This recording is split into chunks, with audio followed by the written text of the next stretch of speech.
కేంద్రంలోని ఎన్డీఏ సర్కారు పన్నుల పేరుతో ప్రజల నడ్డి విరుస్తుందన్నారు TMC MP Mahua Moitra.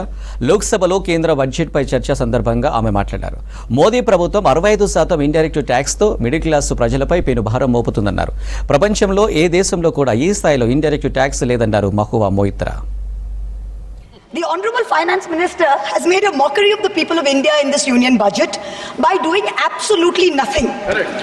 Whatever little changes are there are regressive and ill thought out. This is an illusory budget where the government knows fully well that the mandate of 2024, this coalition government, means that the people did not want a business as usual approach. The people wanted a course correction. What have you done? You've not listened to the mandate. Vinash Kale Viprit Buddhi, you have done the exact opposite. You've kept the same cabinet, you've kept the same finance minister who's given the same shoddy budget.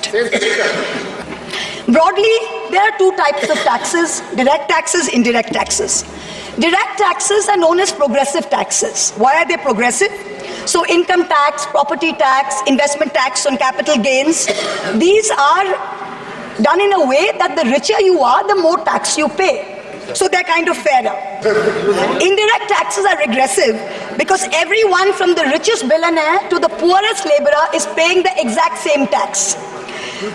So GST, duties on petrol, duties on diesel are all indirect taxes. When we strive for a fair and equitable economy, we must have the balance of direct taxes and indirect taxes right.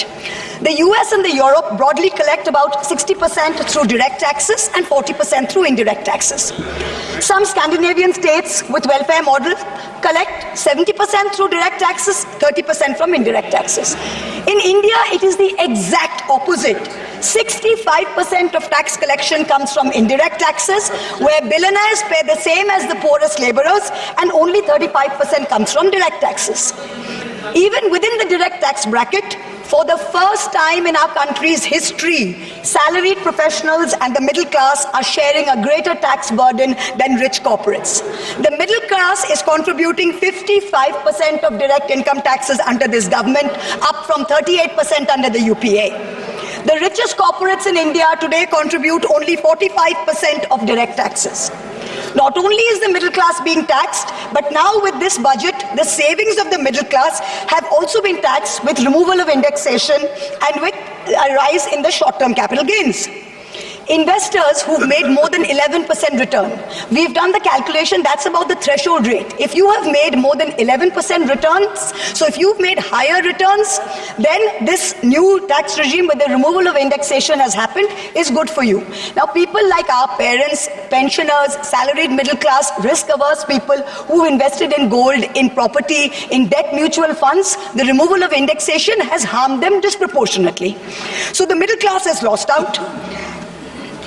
Debt mutual fund holders will end up paying more than 40% more tax because indexation is being changed from 20% to 12% for investments made before April 1st, 2023. So this is effectively penalizing those who've made low profits. You've anyway made lower profits. People think real estate has made enormous profits. If you look at RBI's housing index for the past 10 years, the average rise in property prices has been between 4.5% and 5%. So if the middle class is invested in property that is below 11% return, so indexation is going to harm you.